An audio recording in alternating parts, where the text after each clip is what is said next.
Welcome back, everyone. I'm Nessa. And I'm T. And just as a little hint for today, yes, we are here to talk about Game of Thrones in preparation for the prequel series House of the Dragon. The series is premiering on HBO Max on August 21st, and the series will take place 200 years before the events of Game of Thrones and will tell the story of House Targaryen. The show is going to be a bit different. Usually we go plot point by plot point. We're digging deep and doing all those things, but that would take forever and a day. So what we're going to do is we're going to talk about the highlights of the series through several categories.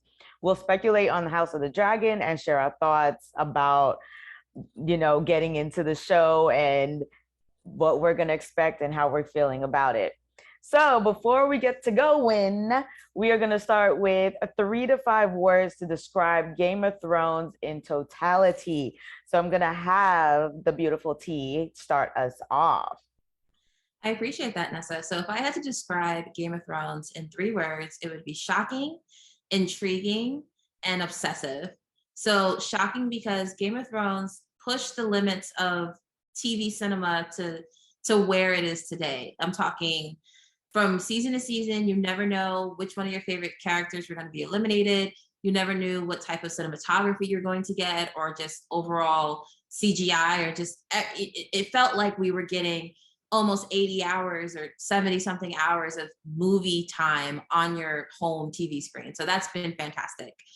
At the same time, the actual storylines have been so intriguing. All the political drama has been like, and this leads me to my next word, obsessive. Like when you combine those two things of just having a super intriguing storyline with all the shocking things that happen and the way they tell the story, this show is so obsessive. If you have not seen this show, you need to go out and start it. I will say that there are people who I've recommended watch the show, and I say if you can't get with what happens in the last scene of the first episode, this show is probably not for you. But if you could get with it, if you're like, ooh, that's weird, not really my cup of tea, but I'm intrigued about where the story is going to go, you're going to have a great time. What about you, Nessa? So honestly, all my words are pretty much the same as yours. Exciting, surprising, binge-worthy. We just have synonyms for all the reasons that you stated. And it just, like you said, it was a lot of twists and turns that you really don't expect. I think they were doing, especially at the time that it was airing, it was doing a lot of things that we just have not seen on TV before. And to see the evolution from season 1 to season 8 in terms of like budget and CGI and storyline and everything that we get is honestly like a great evolution to see. Like, we start off without getting any battles on screen, and then like suddenly it's like we can't go a season without a big battle. So and it's very binge worthy. Like T said, once you buy into the story, sometimes it can kind of be kind of daunting because it's like you have so many different characters, so many houses, so many sigils, and all these things that it could be a little bit confusing. But if you can really buckle down and buy into the story, you're not going anywhere. You're going to be hooked and you're going to be stuck on it, wondering what's going to happen next. And having very strong emotions about how it ends. So we'll talk about that in a second. But before we do, Yes. I'm going to give you the spoiler warning. So we are warning you. This episode is going to contain spoilers from all 8 seasons of Game of Thrones. So if you haven't completed the series and you want to do that first and then come check back in for us. House of the Dragon is based on George R. R. Martin's Fire and Blood.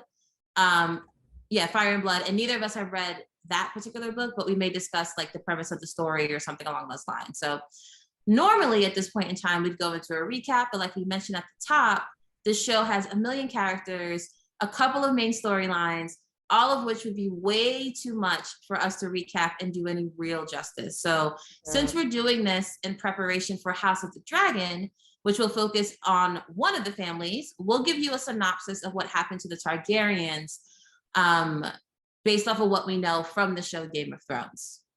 Sounds good? I think so. Nessa, kick us off. Awesome. All right. So Game of Thrones, the HBO show adapted from Martin's book series, A Song of Ice and Fire, is about a medieval-esque world where there are kings and queens who are metaphorically and physically fighting to sit on the throne.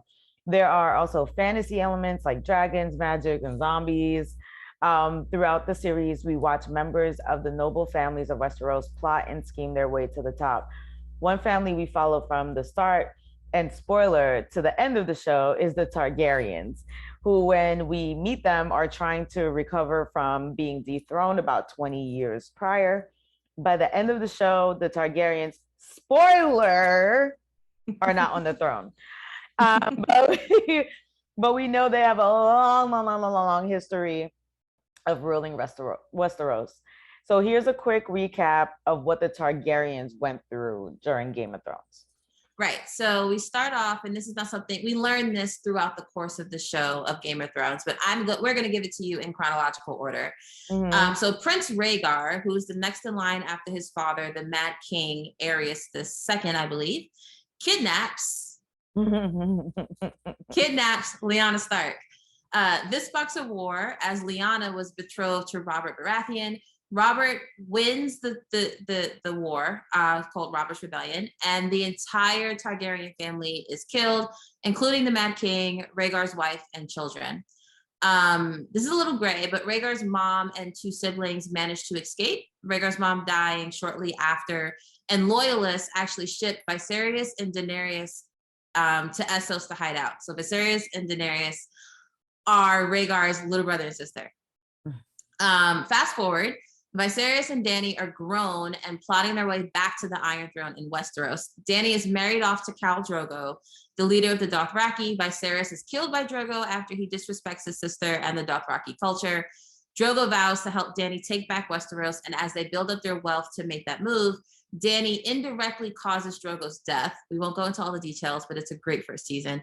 In an effort to save Drogo, she makes a deal with the witch who not only doesn't save Drogo, but facilitates the death of Dany's unborn child. In an act of despair and faith, Dany enters Drogo's funeral pyre with stone dragon eggs and walks out the next morning with 3 baby dragons, becoming the Queen of Dragons, and ostensibly the last Targaryen for most of the show. Yep. Dany begins her mission to build an army and acquire ships so she can take back the Iron Throne.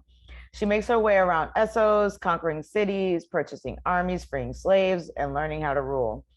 With a few key trusted advisors by her side, she finally makes her way back to Westeros. Instead of going straight for the throne, she heads north to help Jon Snow fight off the threat of supernatural zombies, aka the White Walkers, who threaten to kill everyone and plunge the world into darkness.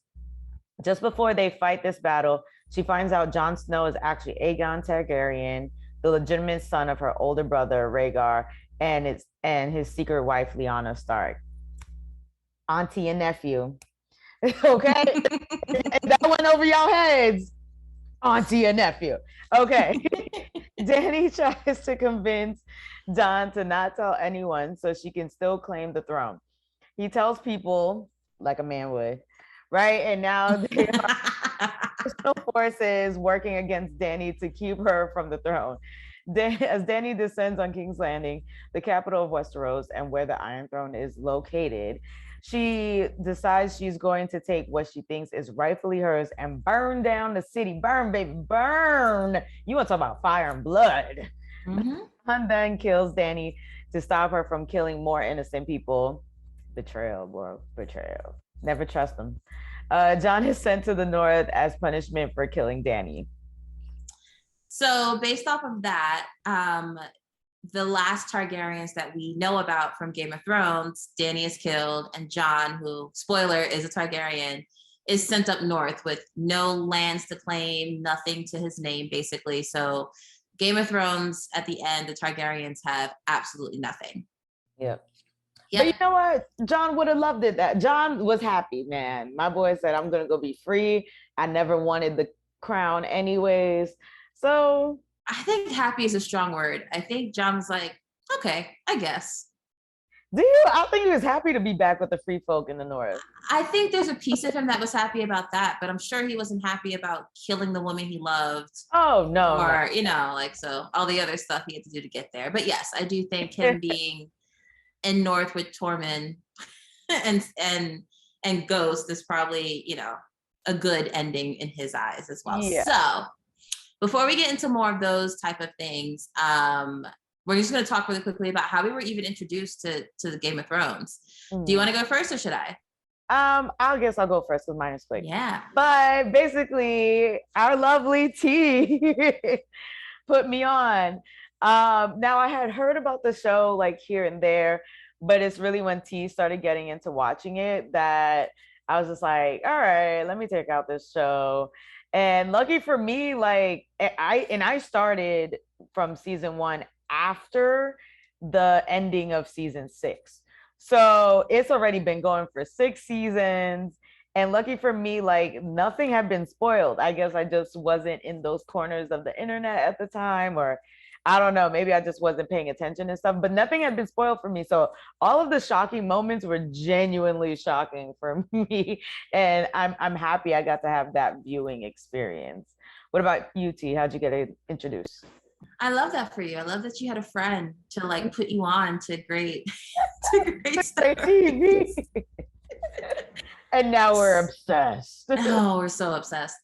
So for me, what happened was I heard coworkers talking about the show. And I want to say that I heard them talking about it somewhere around, it was either season 1, episode 9, when like the first really shocking thing happens in Game of Thrones when Ned is killed, or it was the Red Wedding. I can't remember which one it was. But I know that they were just like, holy crap, this show was like super great. And then so the coworker who was telling me about it was like, it was based off a book. So I said, okay, I'm going to be the snob that I am.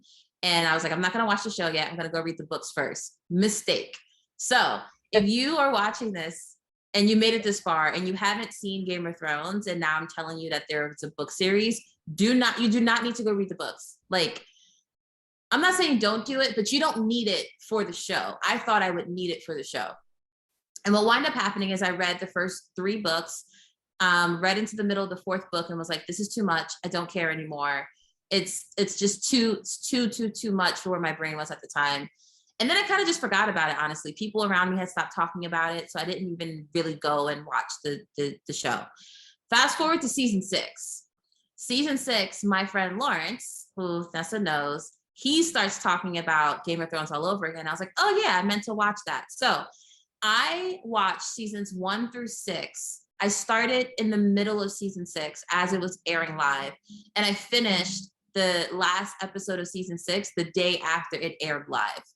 So between me watching the, Winds of Winter, which I think might be my favorite episode, and when season 7 started, I was like, Nessa, you got to go like watch all this stuff. So that's what happened, and I was hooked basically. Yeah, when we say obsessive and binge worthy, we are not playing with y'all for real. Yeah. So now that you guys know our history, and I've read book 1, and that was it. But okay, so really quickly, would you agree with my stance of like, it's a dense book and you don't really need it to watch the show to get a lot out of the show? So I tried to read book 1 as like, I think season 8 was going, didn't get through it. I finally read it and got through it after the show had completed its run. And I mean, you don't need the book to watch the show, but from what I've heard about the book series, it does deviate from the show in different ways. And so if you're intrigued by that and you want to see like what different characters are actually there, some of our characters have different names. There are whole other side plots that are happening and everything. So if go read them. I'm not saying don't read them, go read them. But if you feel like you need to read it to watch the show, that's not the case. Right, exactly. I would agree. And yeah, like in Game of Thrones, there's at least 6 or 7 or 8, maybe let's say 10 main characters that we follow. And at some points we're juggling at least 6 or 7 at one time. The book has even more storylines that we are following. And so it's just keeping track of everything when you don't have visual cues to help you keep track. Like, I know this actor is doing this or what have you, can be a little difficult. So But as Nessa said, would recommend you read the book. I just wouldn't let reading the book stop you from getting into the show. Right, absolutely. All right, so let's hop into our main characters of the show. All right, so we both have this person on our list, which is Tyrion Lannister, aka. Favorite characters, not main characters. Oh, sorry, yes. We are talking about category is favorite characters. And Tyrion is at the top of our list, aka the imp. So for me, I chose him because his wit, his intellect. I love that he is looked as the outcast of his family, right? The Lannisters are the richest family in Westeros, and he is looked as the outcast because he's a little person. And so he's had to build himself in other ways. So it's like, okay, I'm not really a fighter. They're not letting me into these important rooms and all these kinds of things. So you know what? I'm just going to build my intellect. Now I'm going to be the smartest person in the room at all times, is basically his weapon. And so he's been able to use that to like navigate this vicious world. And he's just so funny. He drinks and he knows things. That's one of his lines. And he's a fun character to watch. I genuinely enjoy watching him at all times. Well, except the later seasons, but for the most part, I enjoy watching him. Why'd you choose him? I chose him for all the same reasons as you. And I would add that there's something about Tyrion that for a large part of the show, he felt like the one that was the most realistic.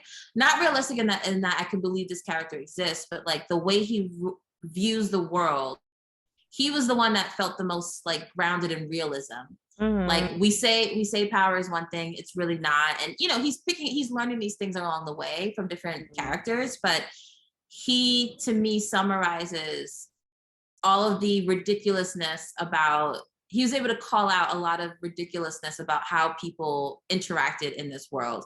And that felt really, I appreciated that, that there was a character who in my opinion was a avatar for the audience to help us understand how the world, like the issues with the world that we were watching. So I really appreciate that. And you'll see some of my other characters too.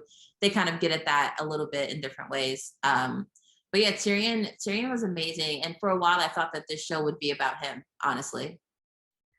And not to say that it's not, but when it comes to your traditional fantasy story, like he's not that protagonist. Right. All right. Yeah. Who else you got on your list? So I also have Davos, who played a similar role to Tyrion, to some of the characters. They were both hands to kings and advisors, so to speak. Davos is another one that's been just like, why are we doing this? Like, this doesn't make any, can't we just do this? Like, why are we not? What is happening? Like, I feel like Davos, again, like, give me an avatar for the audience any day. I also thought Davos was funny because as a viewer watching Davos, he had a lot of flaws. Like, he never mentioned his wife. He mentions her like when he first pops up on the show, and then it's just like, I don't know, he just abandoned her to go do what he needed to do, basically. Completely abandoned her. Yeah, and he, you know, he has plenty of redeeming qualities. His relationships with not Selyse's daughter. Oh, dang. We should know this. Shireen Baratheon, yes. He was just a great character to watch, and again, just overall kind of has some jokes. I see you're looking at her big heart, like just has jokes like all over the place. Love him. Another one is Bronn. Mm-hmm. Same exact thing. Give me a couple of men and I'll impregnate the B word. Like he's just great. And then finally, I think the character who I didn't know I was gonna like her as much as I did until she was gone was Lady Olenna. Lady Olenna. From the beginning. Yes, but it's like, yeah, oh, I like this character, but it's like, even her last line, you're just like, holy crap, what a badass. Tell Cersei it was me. I want her to know it was me. So Lady Olenna again, just like, you're being stupid, this is dumb, let's be practical here. I just, all the characters kind of encapsulate that. So those are my favorite characters. Yeah. What about you?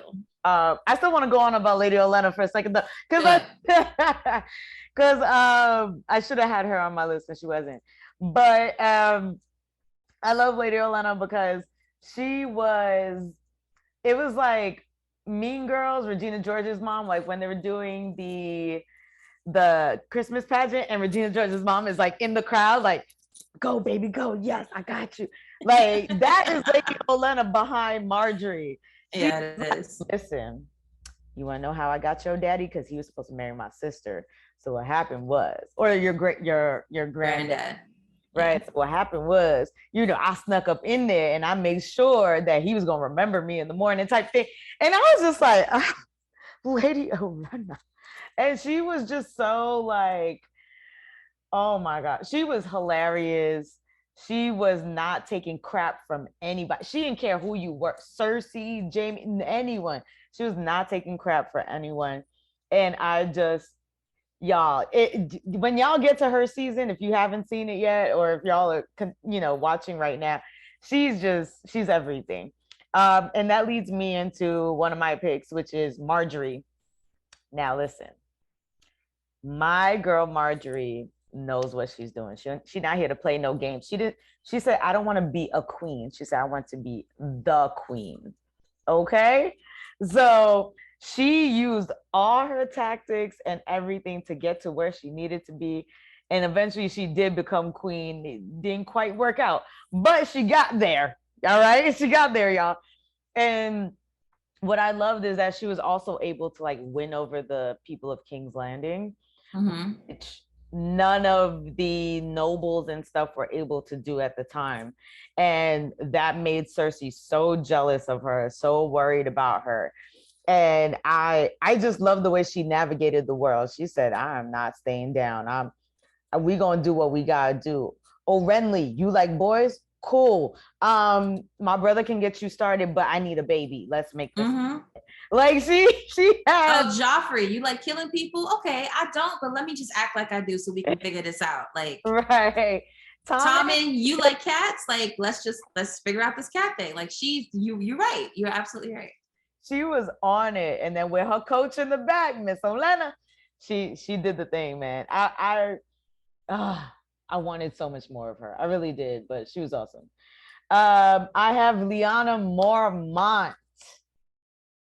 Miss Lyanna. She's a queen in my eyes. What was she, like 9 years old, I think? 11, I think. 11. And the leader of Bear Island. Leader of Bear Island, and fearsome little girl.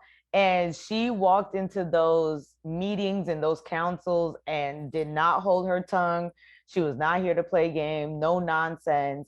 You need people to fight, we all fighting. We put in swords in the hands of children, men, women, everybody gonna fight. And I love that about her. Like, I might name one of my children after her. I like it. Next is Arya. Arya, I enjoyed because I think she had the most fulfilling arc beginning to end on the show. We don't know where the books are going, but on the show, people have issues with the way season 8 ended. And I feel like for her, all of the groundwork was laid out and everything paid off to get her to the moment, to her big moment, and it all made sense. I would agree. Nobody could sit back and be like, but wait, how did we get from here to there, or anything like that. So I think that's what I enjoy the most. And I love seeing that she never wavered on her beliefs. From the beginning, she said, I'm not a princess. I'm not this, I'm not that. Like, I'm not a lady. That's not me. And she carries that out throughout the whole season. And I love that about her. And watching her train up and become this wild assassin was a fun ride. I never actually thought about that before. You made a really good point about Arya having the most fulfilling story arc, full stop, because all the other main characters, even the characters we see at the end in the last episode, there is something about their story arc in the show where I'm just like, either wasn't satisfying, didn't make sense, couldn't figure out how they connected it.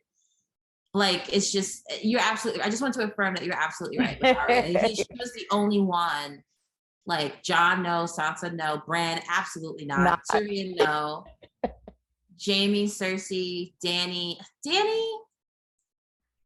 kind of, but there are just things that, like, I feel like with Dany, just really quickly, Dany had way more speculation around her story arc. And so with people trying to guess what was going to happen based off the books or based off of different things, and then none of that pans out, you wind up being disappointed.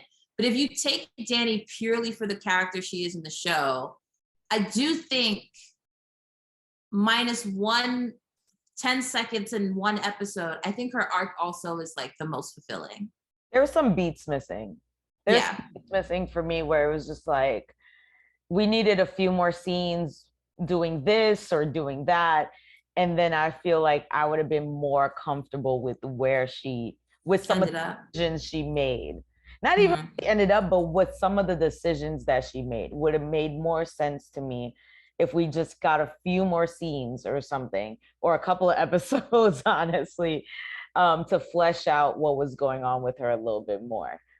And with that, I will add that some of those scenes needed to be scenes with other characters who also didn't have satisfying arcs, like Tyrion. Like, part of Tyrion's arc not being satisfying directly lends into us not understanding what happened with Dany. So I took us off on a tangent, but I just wanted to affirm that the Arya piece was absolutely right. Yeah. What we do. All right, and the last person I have on my list is Oberyn Martell, he's Viper. Chef's kiss, almost. From entry to exit, my man's captivated every scene that he was in. And I loved him. Like, he was this free-flowing dude and was like, I'm here for revenge. Y'all are gonna admit what y'all did to my family. And I'm not leaving until I get the revenge that I need and that I want. And it did, spoiler alert, it didn't quite work out the way he intended it to. But I loved a lot of the scenes that he was in. I thought he was great. He was a fun watch. His fighting style was beautiful to see, especially when he fights the Hound's brother, the Mountain. Like, because the Mountain is very much hack and slash and full power, where he's more like graceful. And what was Arya's teacher, like, what do you call it? Like, water dancer. It was like water dancing. And it was just sleek and elegant. And I loved all the scenes that he was in. He was fun. And when him and Tyrion got together, it was beautiful. It was magic. So I think, and I could look this up, but I don't want to take the time. I think the character Oberyn Martell, Red Viper, I think he was only in one season. I think he came in season 1 and was gone by episode 1, season 4, and was gone by episode 9 or 10. Yeah. In the same season. And I think this is the only character that, like, came in and came out and had such a huge impact on the storyline, on just the audience and viewing. Like, he's great. Yeah. It was good. I wish he had gotten his revenge, though. He almost did. If they brought the MF for the Mountain back to life, that man was going to die. He was supposed to die. Qyburn brought him back to life, and I'm so mad that they did that. But, you know, I mean, bringing him back to life doesn't change the fact that Oberyn lost, right? It doesn't, but it would have been nice that they both went out. That would have been too easy. Then you don't get Clegane Bowl at the end. Right? So, I mean, honestly, the way it played out, I could have done without Clegane Bowl. Yeah, I mean, yes, agree. Yeah, that was not satisfying at all. It wasn't. I wanted it so badly, and it didn't feel as satisfying to me as I thought it would.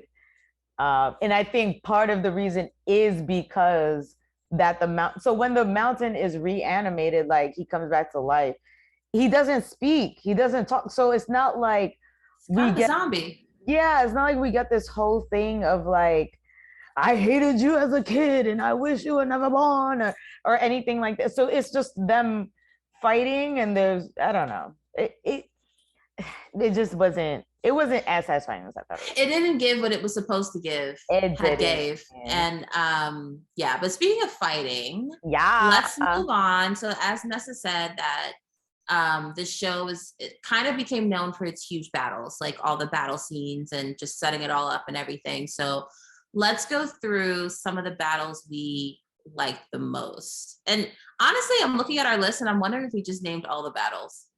Probably. Battles.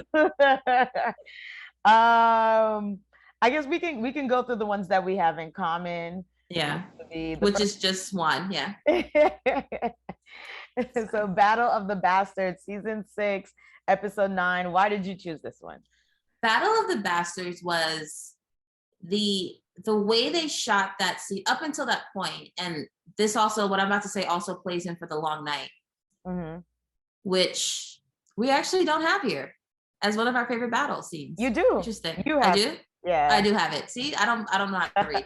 Anyways, the Battle of the Bastards, I put that on here because I felt like I was in that battle with them. The way they shot that scene, you felt like you were about to die from suffocation with Jon Snow. He doesn't die, spoiler.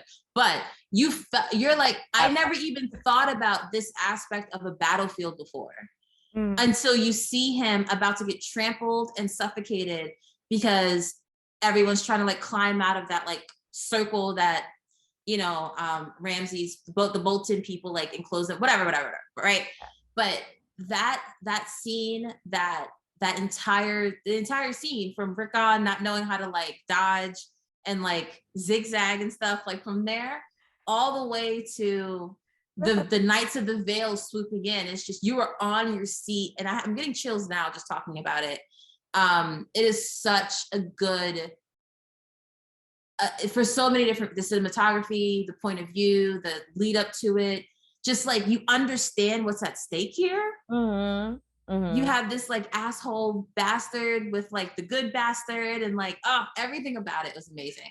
It was an incredible scene because the cameras put you right in the middle of the battle, and like, it at first it can be very disorienting, and it's like, what am I watching? But it's like when you really sit back and you think like, this is what it must really be like to be in a battle. It's not, you're marching and like it's just you and one person, or people are coming from all different angles. You don't know who's going to stab you in the back or slice your neck, or there's arrows raining down.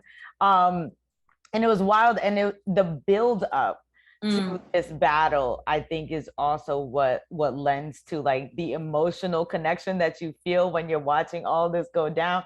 Because by this point, we are like, man, get Ramsay out of here. He gotta go. And all of the crappy stuff that he's done, and for Jon to be taking back his home. Like, this is what it is. I am fighting for what is mine. I am fighting for home. And to see them pitting these two bastards against each other, right? These guys who technically should not have claim to anything. Here we are fighting for this land, fighting for my family's honor. And it was epic. It was epic. It was so good. I love it. I was on the edge of my seat the whole time. All right. Go ahead. Keep on going with your list. So next on my list, and this is in no particular order, I guess this is like sequential order of how they aired. I really enjoyed Loot Train. Do you remember Loot Train? I do remember Loot Train. A lot of people had a problem with it. I liked it because it was our first time seeing a full-grown dragon go up against an army of people.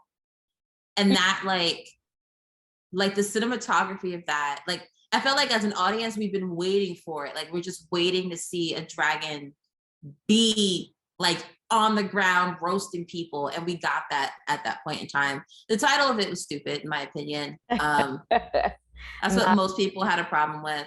Not an eloquent title. Not an eloquent title, but I thought that it was pretty cool. Yeah. And then I'll just finish up quickly and say that the long night, Mm-hmm.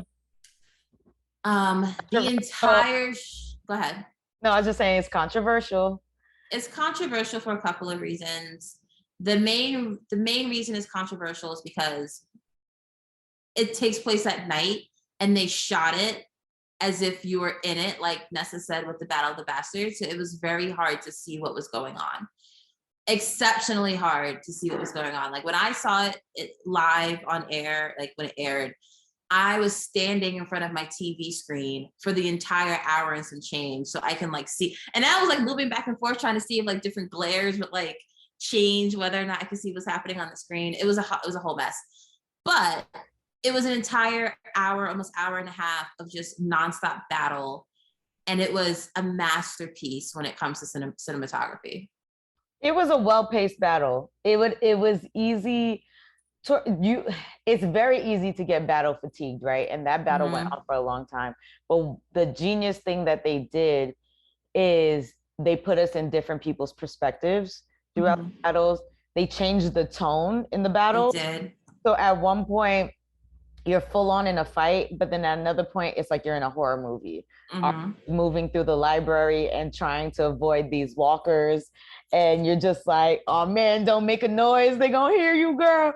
Like, so, and then there were also some quieter moments that were going on too that they sprinkled in there. So I think the great thing that they did about that battle is like, this is a battle episode. It's not a battle in an episode. It is a battle episode.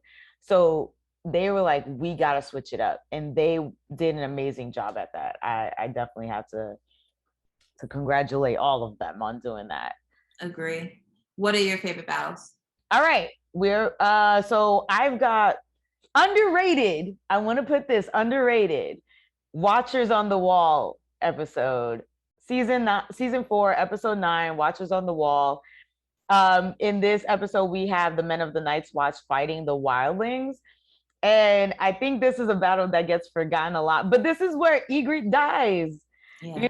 Like after the Lord's kiss. Oh my gosh. Ygritte dies. And what I liked about this battle is that this is when Jon truly emerges as a leader in the Night's Watch. He takes command. People are like people who were against him from the beginning, like, oh, you're a Stark, you grew up like this and blah, blah, blah, blah, blah. You don't know nothing about this life. You're so young, whatever. Grown men were cowering, pissing themselves during this battle. And he is the one who stepped up and took the reins and led these men to victory. And that's what I loved about that battle so much. The next one I have is the Battle of Hardhome. And this is where the wildlings face the White Walkers for the first time. And this is when we really see what we're up against. Because up until this point, we've had sprinkles of like, okay, here's the Night King. Here, his generals, we kind of got little pictures of. We've seen when they turned a baby into a White Walker, though we never find out what happens with those babies, but whatever, there's a bunch of symbols and stuff. We don't find out what happens with the symbols, but whatever. We find out how these people come back to life. We find out that Valyrian steel can kill them. I think we also learned dragon glass can kill them in this episode. No, because we learned it when Sam kills the White Walker earlier in the season with the dragon, with the obsidian blade. Yes. But you're right. In this episode, not only does the audience know that Valyrian steel kills a White Walker, but Jon learns it, and the White Walkers learn it, which was really, the White Walker was like, we say, wait a minute, hold on, what weapon is this? Right. The Night King was like, wait a minute. So yeah, keep going. Yeah, but I just, that was pretty much it. Again, I think it's a battle that kind of gets lost in the sauce sometimes. And it created a lot of memes. The come at me, bro. Like when the Night King was like, what you trying to do? Like, I'll just raise everybody from the dead. Like, what's up? Yeah, that I would agree. I wild. would agree. Watchers on the Wall and Hard Home, absolutely agree. Underrated battles, underrated episodes that actually make it like without those battles, the entire storyline changes moving forward. Yeah. So would absolutely agree. So those are the battles. Next category, favorite episodes. Favorite episode. Kick it off because this one we have in common as well. Winds of Winter, season 6, episodes 10 is like chef's kiss. Masterpiece. It's such a masterpiece. And again, I'm getting a chill thinking about it. You have the score. I listened to the introductory score of that episode, like just on my Spotify. Like it is so beautiful. The build up to what's about to happen. The first 10 minutes is building up to Cersei, spoiler, blowing up the set with all of her enemies inside. Like, who would have thought that she was going to do, like, we knew she was ruthless, but we didn't think she was ruthless like that. Oh my God, she blows up the set, and the way they showed the wildfire, right? Yeah. The wildfire incinerating the Tyrells and the sparrow, the head sparrow guy. Like that was beautiful. You see her watching the building blow up, and she kind of just sighs a little bit and then just takes a sip of wine and like walks away, and you're left there like, what just happened? So really quickly, I watched the show, like I mentioned, the day or two after it aired live. I was like catching up on my rewatch. Called Lawrence and was like, I'm about to watch this. He's like, you're gonna call me in 10 minutes. And I was like, whatever. That happened. I called him. I was like, what? What just happened? I called to like talk about it. And he was like, oh girl, you gonna call me back in 10 minutes. What? 10 minutes later, Tommen walks out of a window. Yep. Kills himself. Yep.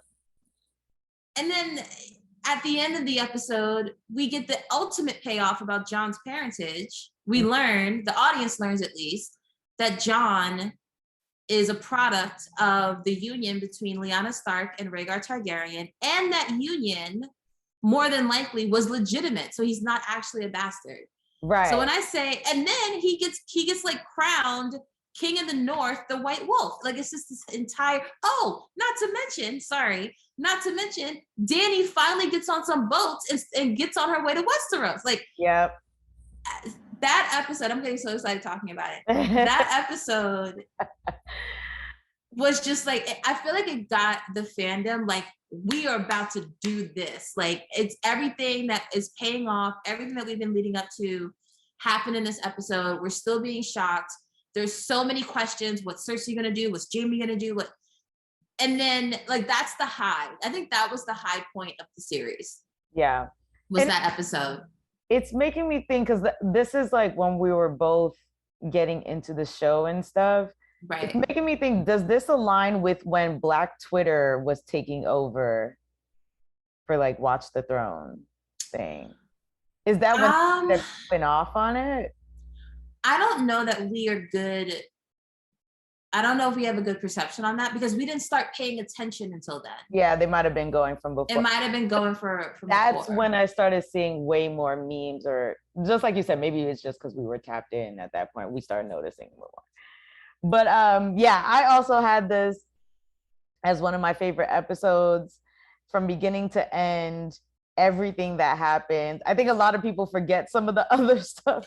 Oh, snap. I'm reading what you wrote now, and I was like, I totally forgot those other things happened.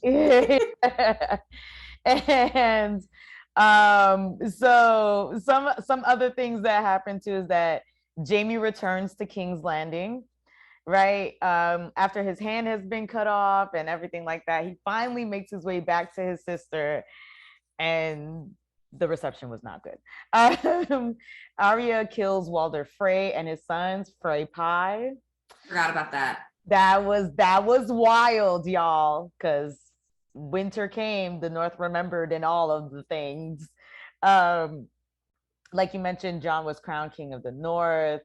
Dany names Tyrion her hand. So there's just so much going on in this episode that is really pushing us to the climax of the season.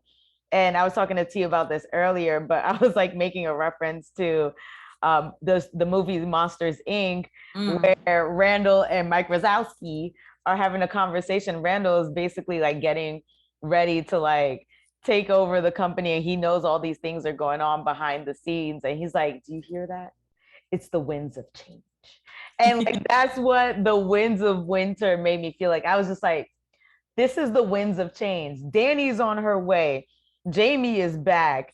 Cersei blows up the sept and crowns herself queen. Like it is just Jon is king in the north. Arya kills all the Freys. It's just like everything that happens, like you said, is like instigating some sort of change from the norm. Right. And we know the White Walkers are gearing up to march south. So it's really like we had spread so wide and far throughout the seasons, and this is when we realized like, oh, everything is starting to slowly come back together. And it's great TV, y'all. It's great TV. All right, what other episodes do you have on your list? The other one I had as a favorite is A Night of the Seven Kingdoms, season 8, episode 2. And that is when that's like the day/night before the battle of the Long Night begins. And we see all of our favorite characters. Finally, we see a lot of reunions that we've been waiting for throughout the season. So we see Gendry and Arya finally linked up. Jaime's back in Winterfell. He sees Bran for the first time, and like the last time they saw each other, spoiler, Jaime pushed Bran out of a window, broke his legs. So there's that. Theon's back in Winterfell with the rest of the Stark clan, even though he's not a Stark, but you get what I'm saying. Yeah. You know, Dany and Jon, I think that's when Jon rides a dragon for the first time in that episode, I believe, if not the episode before. There's just a lot of people coming together. Where like Winds of Winter was a lot of plot lines finally like starting to merge together, as you said. This episode, A Night of the Seven Kingdoms, has a lot of the characters reuniting after years and years and years in Storytime Land being apart. And then the highlight, obviously, of that episode, and the reason why it's called A Night of the Seven Kingdoms, is Brienne gets knighted by Jaime. Brienne gets knighted by Jaime. It's a beautiful scene. Right before them, though, is when Jon finds out about his true parentage. Yeah. Which is also wild. I mean, we won't get into it. I feel like the reaction could have been different. Like it wasn't what I was expecting, but you know, he finds out, and that's a big deal. So A Night of the Seven Kingdoms is my other favorite. All right. My other favorite on my list, I have Baylor, which is season 1, episode 9. So what happens in this, some highlights from this episode is that Robb makes a deal with the Freys and later captures Jaime, and spoiler alert, that deal with the Freys backfires, leads to a whole thing. We'll talk about that in a second. Right. And Jon gets a Valyrian sword from the Mormont, the leader. Jorah. Yeah. No, not Jorah. Sorry. Gior. Yeah, there you go. Listen, y'all, the names in these shows will have you messed up. Like you gotta trust the process that you're gonna get these names. But yeah, Jorah Mormont gets him his Valyrian sword, puts a wolf pommel on it because it used to be a bear. So that's how he gets his sword. And Ned's head gets chopped off, y'all. And honestly, that's why it's one of my favorite episodes of TV, period. Not that I'm rooting for anybody to die. Well, some people, Joffrey mainly, but Bruce and Ramsay, they could go. But I think it was one of the few or one of the strongest reactions that I had to watching television, where I was genuinely shocked. Because when you're watching season 1, you're like, oh, this show is about Ned. And then Ned gets his head chopped off. And I'm just like, it's not about Ned. Okay, what are we doing here? Like, it just like subverts every expectation that you have. And you're just like, this is not how stories are supposed to go. And so it just changed the way that I watch TV and watch the show going forward. Because after that, I was like, oh, all bets are off. Anybody could get it.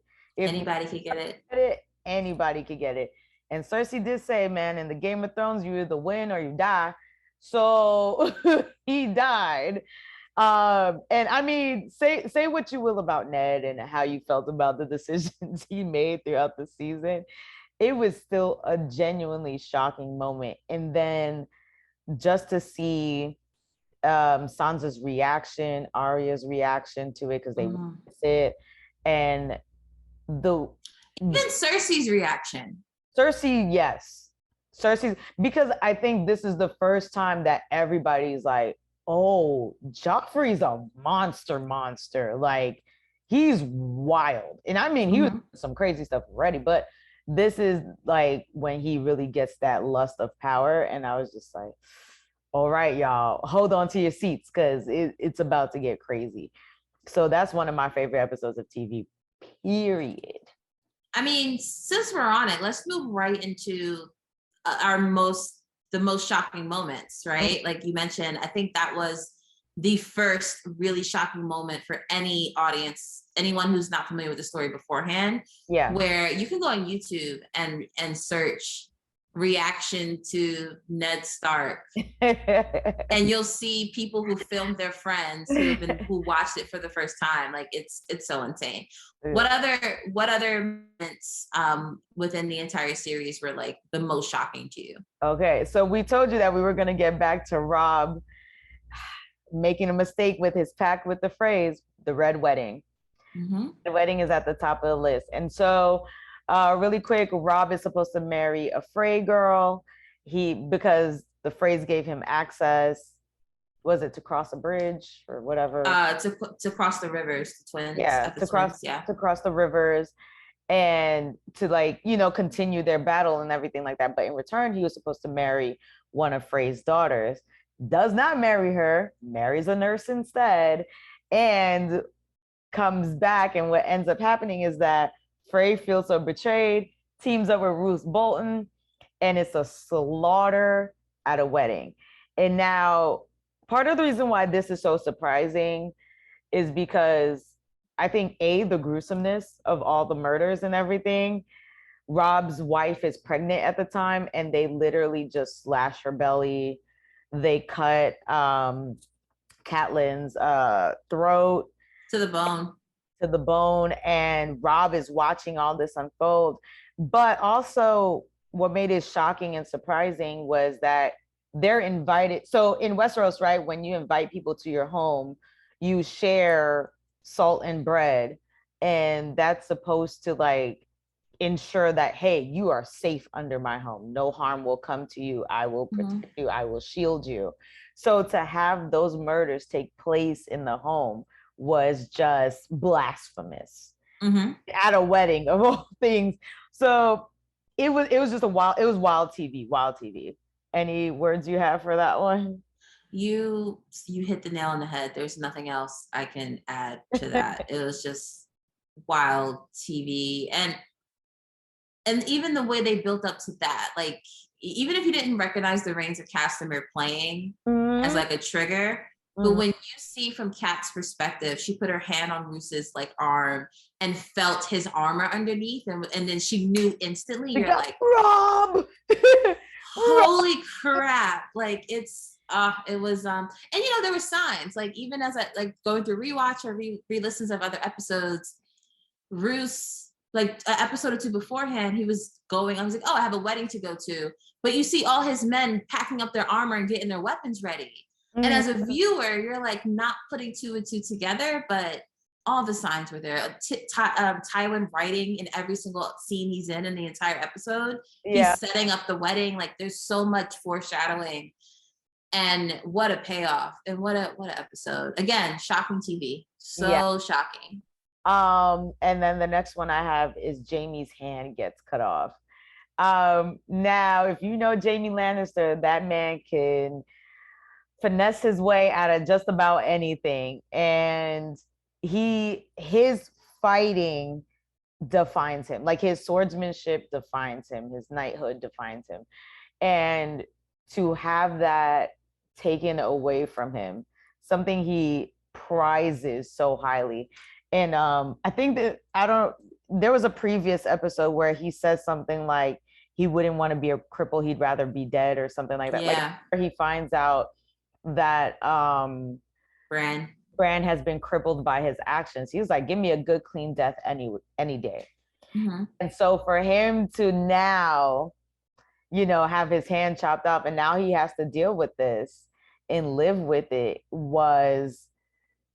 it surprised me. I was like, because like they chop off his hand and then there's like no music. Mm-hmm. It's just they did the same thing with the Red Wedding. No music at the end. Fade to black. Mm-hmm. And I was just like, oh my God. I was so in shock. I was like, what is he gonna do after this? How's he gonna feel? How is he gonna move forward? So those are my shocking moments. What do you have on your list? I have way more. Okay. Go for it. I think, and so all of the ones that you mentioned, I found really shocking as well. The next couple I'm going to mention are shocking, I think, because especially these scenes didn't show up in the books. Like the Red Wedding, Ned's head getting chopped off, even Jaime's hand getting cut off were all in the book. So for at least book readers knew it was coming. Mm-hmm. So it's like still shocking to see on your screen, but it's like, okay, I knew this was coming. These next couple of ones, no one knew for certain were coming. So like I mentioned before, Cersei blowing up the set, crazy. So shocking. Tommen walking out of a window to kill himself, also very shocking. Hodor, the door episode. Oh, the door. Learning how Hodor became Hodor, and it's too long for us to explain, but oh my goodness, watching that happen in real time, you're like, holy crap. This all makes sense, you know, kind of. You understand like time travel or whatever. We don't even get into that. But also, the point is, what did it matter later on? You know, yes. Great point. Hodor, I found when Littlefinger, so this is season 4 or 5, I want to say, when Littlefinger brings Sansa to the Vale because that's where her aunt is, you know, in the Vale. I can't say that without thinking about his accent. Wanting to laugh. But we learned that Littlefinger asked Lysa to send that initial letter to Catelyn and Ned Stark, kind of sort of putting in the suspicion around Jon Arryn's death, basically. Mm-hmm. Essentially like stirring up chaos, right? Mm-hmm. So Littlefinger started this entire war. Yep.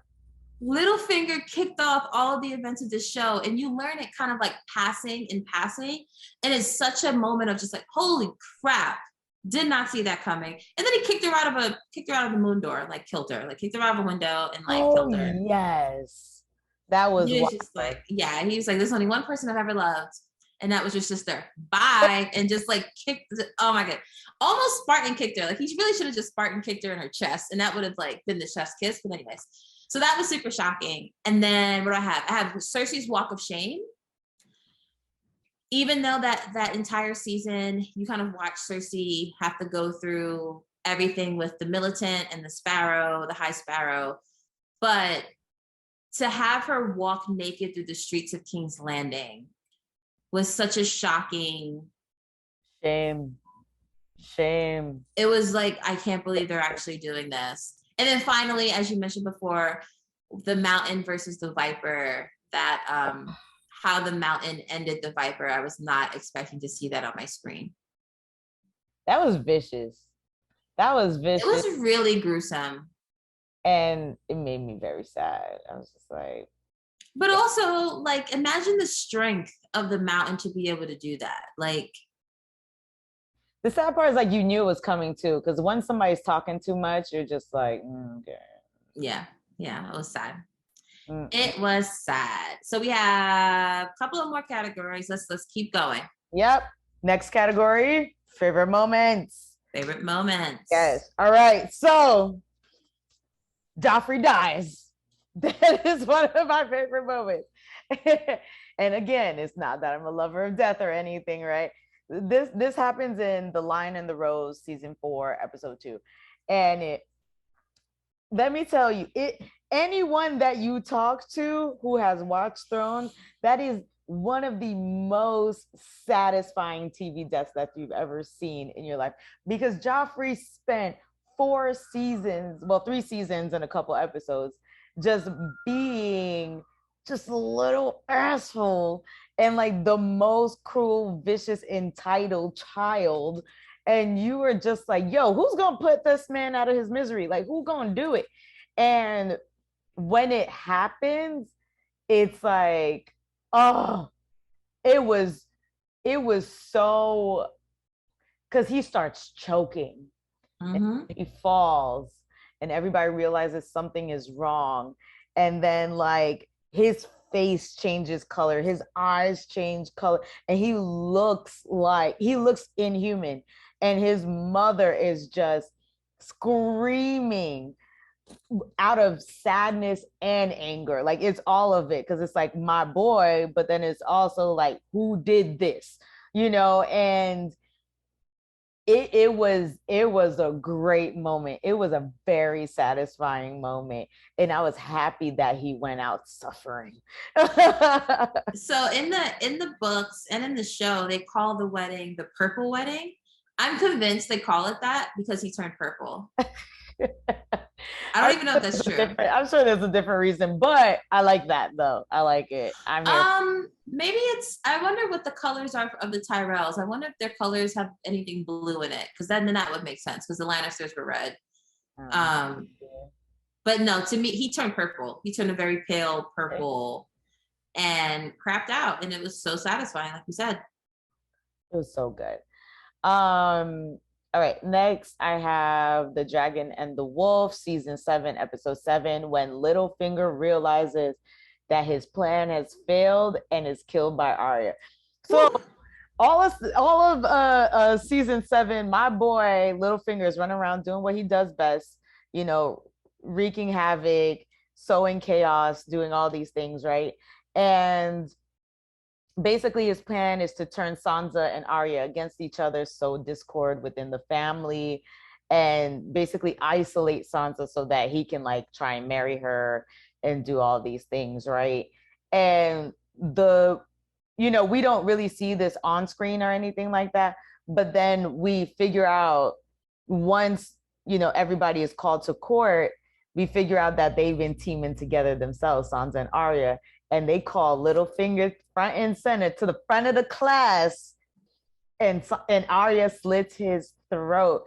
And I was just like, this the wolf pack right here. This the teamwork we've been waiting for.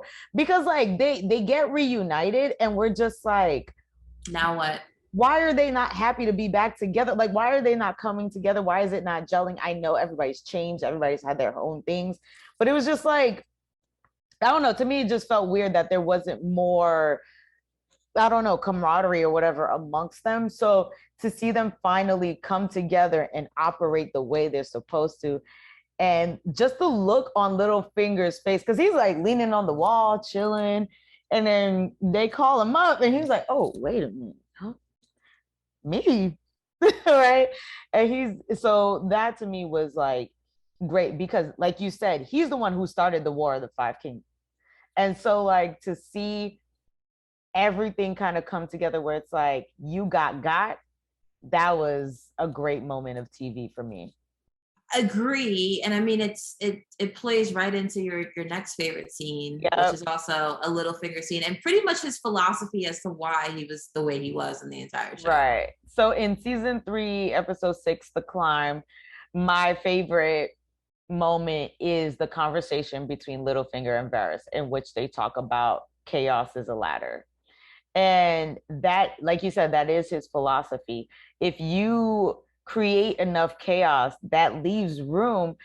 I loved it because it especially works for people who maybe aren't necessarily of nobility, which Littlefinger isn't. And Littlefinger rises through the ranks. Like, he did what he needed to do to rise through the ranks, but still isn't like fully looked at as a nobleman in society, because even Cersei points out like, oh, you made up your own sigil. Oh, that's cute. Like, you know what I'm saying? Like, he doesn't have the full respect of true noblemen.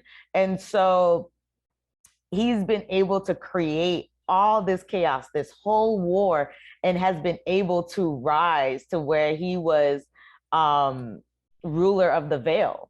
So not only, I was just about to say this, like he went from not having any lands really. I mean, he has like the tiniest of the fingers, which is why they call him Littlefinger, which is rude, fine. And he has all this brothels, so he's a man that has money. right. But he went from having no like strongholds to having the Vale under his beck and call. He was also the Lord of Harrenhal. Did he actually get Harrenhal? No, he did. He did get Harrenhal. He got it from Tywin. I mean, when he brokered the marriage pact between Marjorie and Joffrey was like, "Thank you for this. You get Harrenhal now." So he had Harrenhal that whole time. Okay. He had just never went.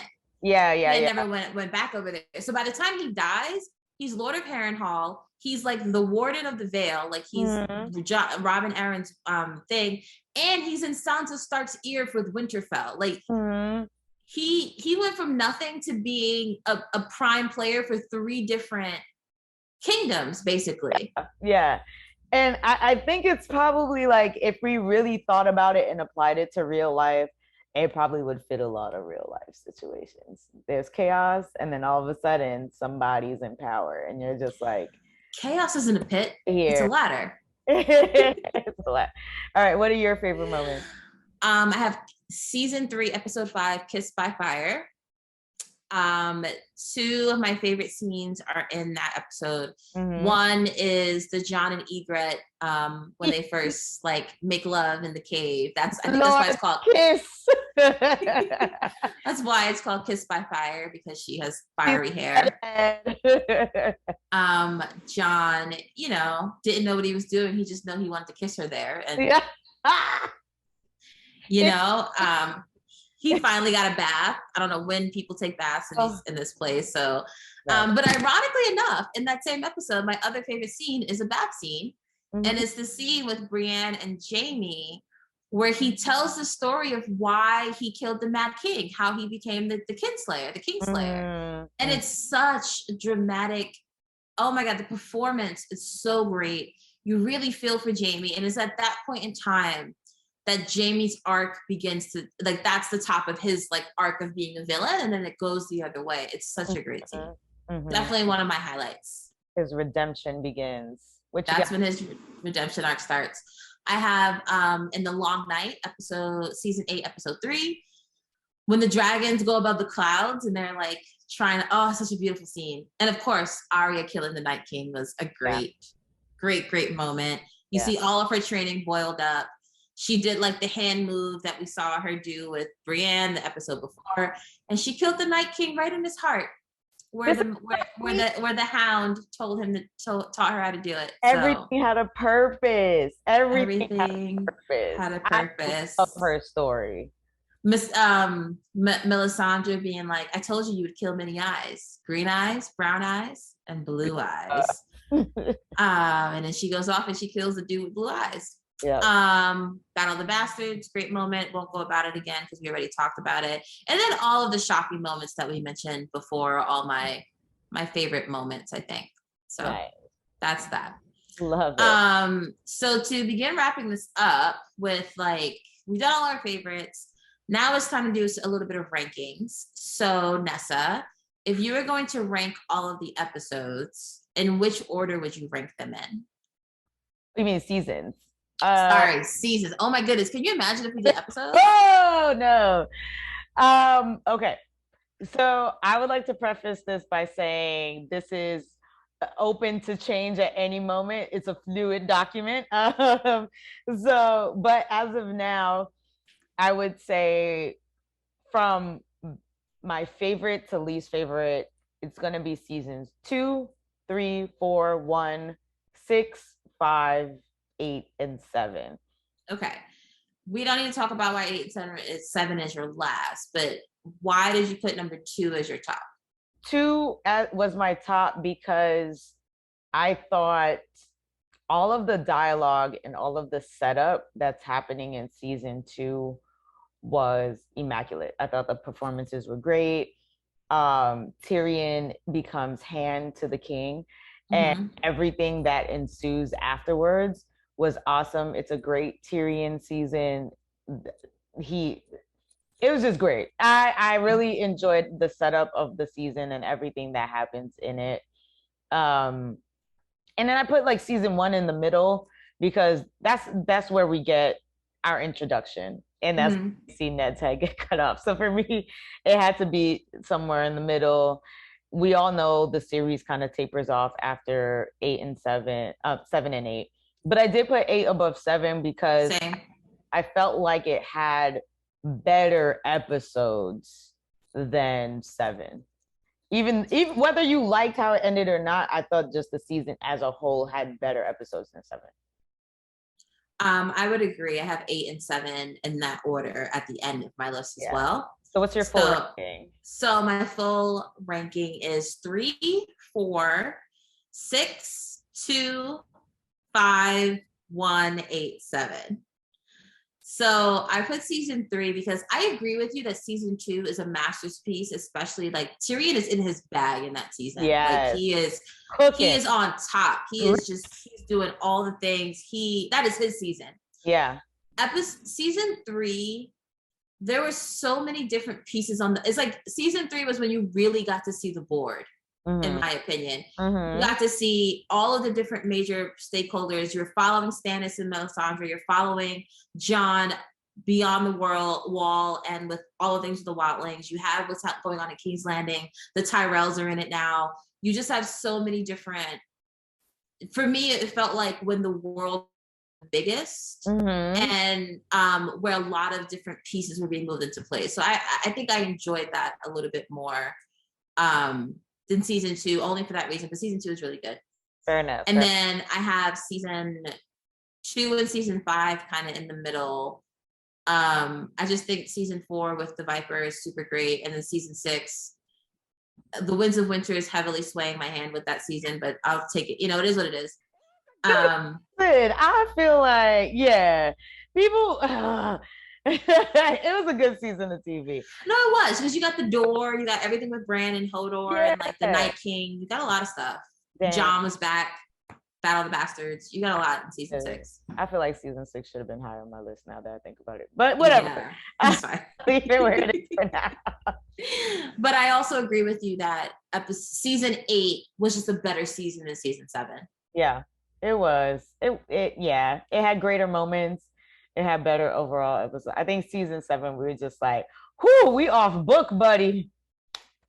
Where is George? Somebody call this man, because. And I think that's part of the issue. Season 7 felt like, really quickly, Harry Potter, right?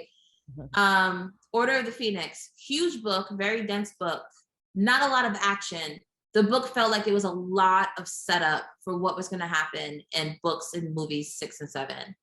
Season 7 of Game of Thrones felt like it was a setup season, like it was gearing up for what was going to happen in season 8.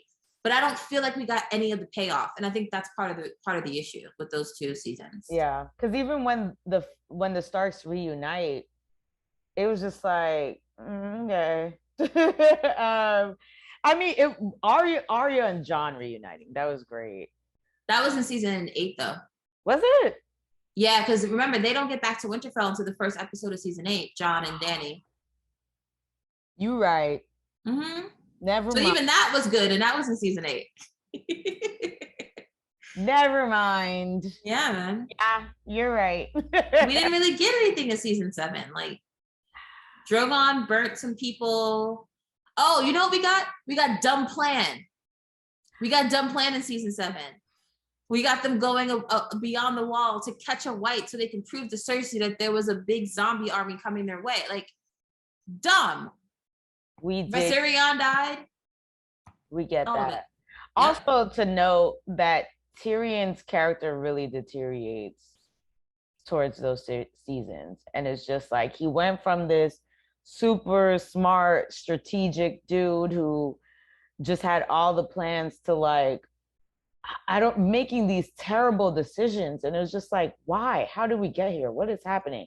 And here's the thing too with that. That didn't start in season 7. It started in season 6 when he miscalculated the slavers from the other cities. Mm-hmm. And then, but what was wild about that was that he miscalculated. Missandei and Grey Worm was like, "You don't understand what you're doing here."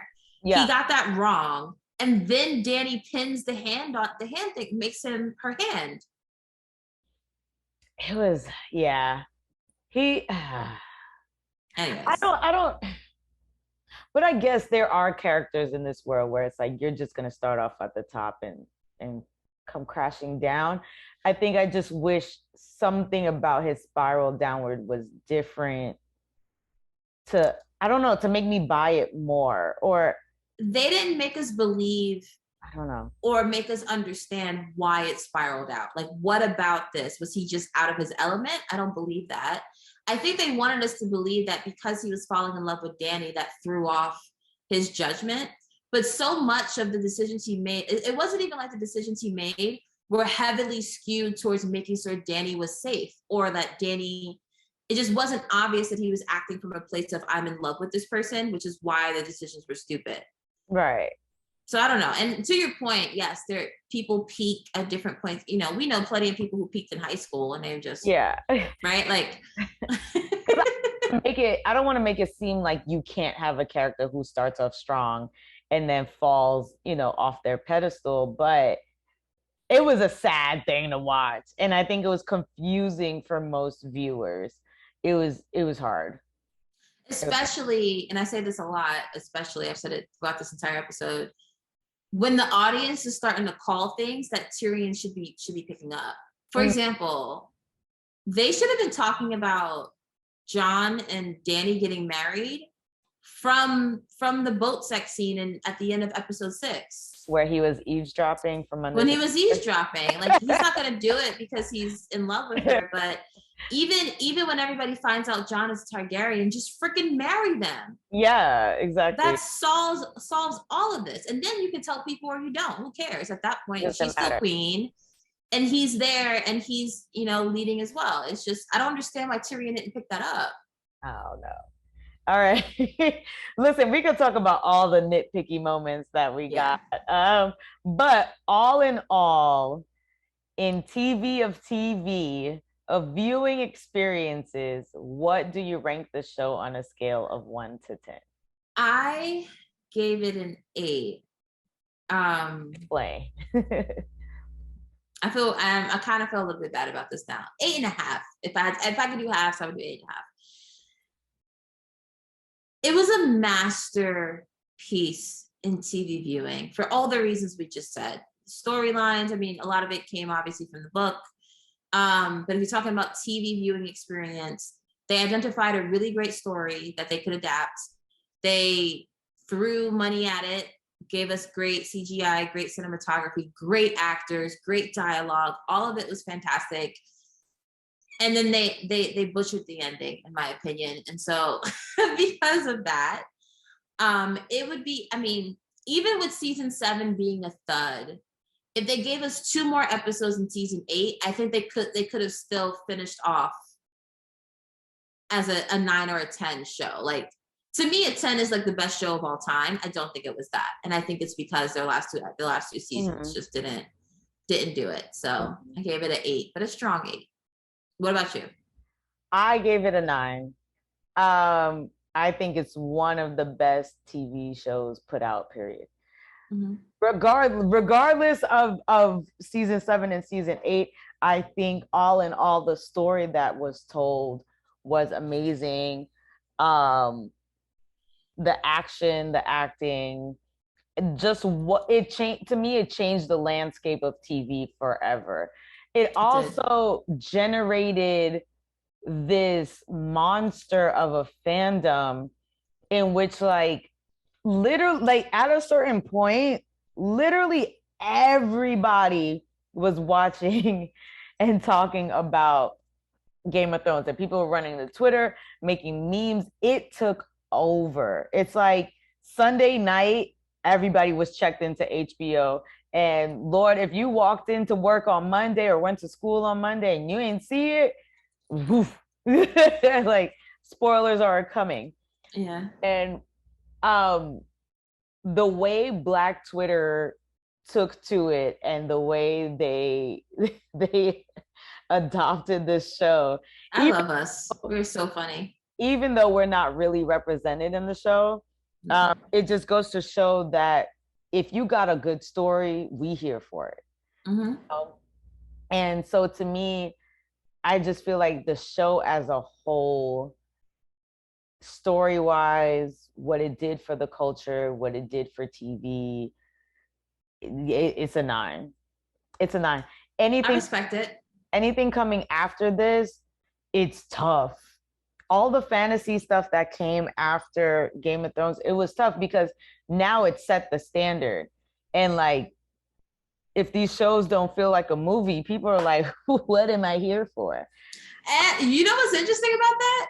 Really quick, is they did the same thing that Marvel do that Marvel is doing, the MCU, where it's like if the movie doesn't feel like it's part of a TV series, I don't want it. Yeah. If it doesn't feel like this big long story building up to something, Yep. what am I invested for? You know, Mm-hmm. which can be a bit of a curse because Oh yeah. it doesn't mean that you can't have great standalone movies. It doesn't mean that movies always got to be connected and do all those things, but it's a tough bounce back. So I think House of Dragon is starting off with a handicap I because would agree. the love that the fandom has for Game of Thrones, they're going to have to do a lot of work to reel people back in and to recreate that magic that Game of Thrones had. I would agree, but I mean, I think at the minimum they'll get. They really just need to do it with this first two episodes. Like they need to get people back invested. Mm-hmm. I don't know how they're gonna do it, and we can just roll right into what we think. Like what we know about House of Dragon, which isn't a whole lot, honestly. Because as you know, we're more casual fans. We haven't read every single thing. What we do know about the House of the Dragon is it takes place about 200 years before the events of Game of Thrones and is set to tell the story of a civil war that popped off within the Targaryen family that marked the beginning of the fall of the Targaryen dynasty. It's a period of time that everyone in the show, Game of Thrones, like lore, tends to refer to as the Dance of the Dragons, basically. Mm-hmm. So that's the extent of what we know about Yeah. what's going to happen in the show. So So basically, uh, people are climbing for the throne once again. yeah, more vying for the throne. Yes. We're back in that space. So But instead of we having different houses with different allegiances, with different loyalties going forward, and different legacies that they're worried about, this is all in one family, and I can't wait to dissect the concept of legacy within this one family. mm-hmm. Yeah. And so, how do you feel about the show coming out? Are you excited for it? Are you nervous? I'm not nervous. I'm not nervous at this point. It is what it is. Yeah. I'm excited to be back in the world and to actually see more dragons. That should be really cool because we have actual dragon riders as main characters. Mm-hmm. I do wonder what other magical things we'll see since this is a time where magic is normal. Dragons are in the world, so a lot of the things that we heard died out with the dragons should still be up, like still be like flowing strong at this point in time. So I'm excited to see like what other things Good point. are happening there. There's going to be way more incest than we got in Game of Thrones, probably more burning people alive, probably more plots and schemes in order to get to the throne, but again within one family. I'm wondering if we're going to see any of the ancestors of some of the other houses we know, like the Starks and the Lannisters. Mm-hmm.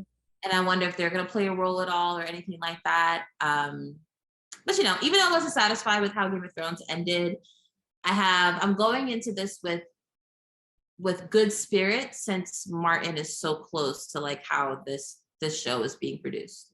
Yeah. Say like I'm walking in with no expectations and an open heart, and I am hoping for the best. And I like you said, I'm happy that Martin is working so much closer to the show than he has in Game of Thrones. And I am I'm excited. I am excited. It's not that I'm not, but I don't want to overpump myself up. And I'm just like, man, however it goes, it goes. And I want to try to view it outside of my feelings of Game of Thrones. Mm-hmm. I don't want that to taint the way I'm watching and how I'm thinking about the show. And for those who maybe have been listening because they didn't care about spoilers or whatever and stuff, but you haven't watched Game of Thrones, you do not need to watch Game of Thrones to watch this. It's a 200-year difference. There's not going to be really a crisscrossing mismatching of characters that were currently in Game of Thrones and stuff like that. So, and I think that's a smart thing. Mm-hmm. I think a lot of times when movies and TV shows do prequels that are like right before something happened, like if they had done Robert's Rebellion or something like that, right? It would have drawn just too many comparisons, and it would have been too close in the timeline. And so I think it was smart that if you are gonna do a prequel, go all the way back. You know, that's kind of what happened with Fantastic Beasts. Mm-hmm. Mm-hmm. Since we have characters that we know of, we have Dumbledore and Grindelwald. Not to the same extent that you're talking, but it's essentially the same thing of just like you can compare the two because there's one character that's consistent across both stories. Exactly. And like it allows the viewer to create too much of this link that if you don't nail the story, people are going to be like, this ain't good. Mm-hmm. This ain't good. And that's the same thing that like happened with the Hobbit films. Mm. Oh, so it's like people love the Lord of the Ring films. The Hobbit films, people are very lukewarm about. So, you know, and they have characters that crisscross over as well. Mm-hmm. So I think that was a wise choice. Like, let's go all the way back. None of these people show up in Game of Thrones, although obviously all of this is going to affect the landscape of Westeros, Mm-hmm. the world going forward. But it's distant enough, familiar enough, but distant enough that hopefully people can come in with an open mind. Agree. So you're no expectations, open heart, nice. Yeah, nice. that's the way I want to walk into all of this. But I mean, I'm here to see what they do, man. I'm here to see what they do. They got a few more people of color on there. Do they really? Yeah, they do. I'm not saying that we taken over for 99 and 2000s, but they got a few more people up in there. And I mean, okay, real quick. So so George R.R. Martin has been criticized because of his lack of representation of people of color in the story and in the books and all this stuff and whatever. And so his response was basically like, I am a middle-aged white man. I can't write. I would not be able to do justice writing Black characters. And my response to that, and to most fantasy writers who are Caucasian or who write fantasy worlds without people of color or minimal people of color, is this is a fantasy world. You've created it. So you don't have to walk in, especially if it's a fantasy world that has no connection to our real world. You can walk into it fresh and just make people of color whatever you want to make them and how you want to write them. We are just people, honestly. Like, you know what I mean? And if you were writing like a fictional book that takes place in our world, I understand because there's the whole nuance of slavery and everything and racism and all that stuff or whatever. But if you could write about white slaves, come on now. You know what I'm saying? Or literally, you could have took Dany's storyline and just been like, she was dark of color. She Black. That's all you needed to do. That's all you need to. You don't have to change nothing about her personality. You don't have to change nothing about the way she grew up. She was dark of skin. I will say I agree with you and add a slight caveat that in your example, if Dany was dark of skin and they casted Black people to be Targaryens or whatever it is, right? then you run the risk of the general population tying all the bad characteristics of that character to Black people. Which is annoying, right? Like I see you rolling your eyes, right? And so I can understand being hesitant to tie a person of just a description of a person of color to a character whose arc is not good. I get what you're saying. I'm just saying I get the hesitation. I'm not saying they shouldn't do it. I just understand the hesitation. I get what you're saying, but I guess I made that point to say you could do it for anyone. Yeah, no, it could have been Jamie, it could have been Cersei, it could have been Ned, it could have been John, it could have been anybody, you know? And I mean, we talk about who's good and bad, but what does that even really mean in this world, right? So according to Black Twitter, I don't know if you remember I think it was The Root or someone like was writing up about Game of Thrones, and they were like, well, White Walkers are white people, like basically, you know, they like divided it up, and it was like the Starks is as close as we're going to get to like cousins, like Black people cousins, like they've been through the struggle, like they understand. And so to your point, how to mind their business. Right, they know how to mind their business. They just up there and they ain't bothering nobody. Right. They came up and it was like, can you come help? And he was like, I don't really want to do that. It's gonna be a hot mess. No, fine, okay, I guess I'll do it, but like I don't want to.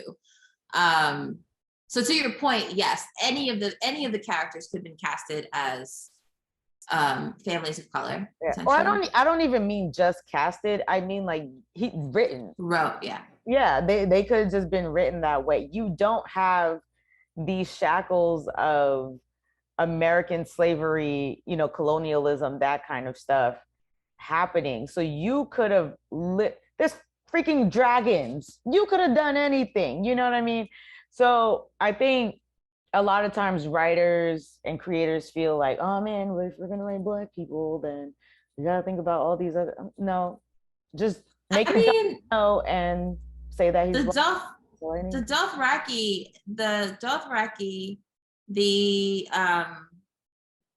the Grey Worm was not a second son. He was wow. What is wrong with us? Dang, I forgot. It's on the tip of my tongue. No, because this is just disgusting what we're doing right now. Casual fangirl privilege invoked immediately. So he was part of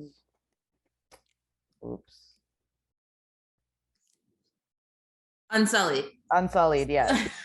Unsullied. So the Unsullied, the Dothraki, most of the slaves were casted. I'm saying, so if you had made Danny Black, that's miles away from who they actually made people of color. So you're right. Yeah. I will take a Mad Queen any day than we are savages, we are eunuch slaves. Missandei was a slave translator. Like, I will take that any day. I'm proving your point. And the point is that like somehow they were able to, someone wrote people of color in, they just chose to do it in these ways, and they could have chose differently. I absolutely agree with you. Absolutely. And I think that's tough, because it's like anytime they are creating a futuristic world or a fantasy world, it's like for some reason white people are always at the center of it.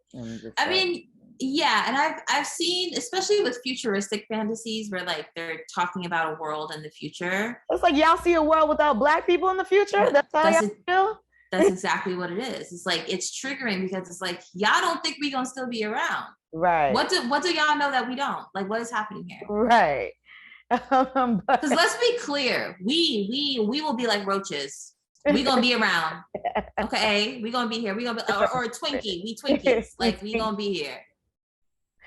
We are everlasting. Everlasting. A sealed glass of jar of honey will be around for centuries. That's us.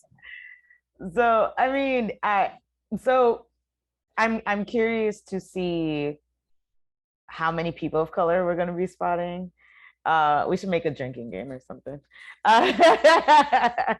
Spot the black people, take a sip or a shot. But so I'm curious to see what representation is going to look like in this world, or if they even care about bringing representation to the show. And I don't know. We'll see, man. We'll see. We'll see. Yeah. And with that, I think it's time to close out. So Bam. thanks again for joining us today. Please stay tuned as we plan on bringing you our thoughts and reactions to the new show, House of Dragons, as they air this fall. Like, subscribe, and follow us on our socials, Casual Fangirls on YouTube and at Casual Fangirls _ on Instagram. Yeah, we're excited. We're excited to see where this goes. So yes. So make sure you guys are watching on Sundays. We'll be talking about it. We'll be posting about it. Get tapped in, y'all. Yep. As always, I've been T. And I'm Nessa. And together we are the Casual Fangirls. See you soon. Bye.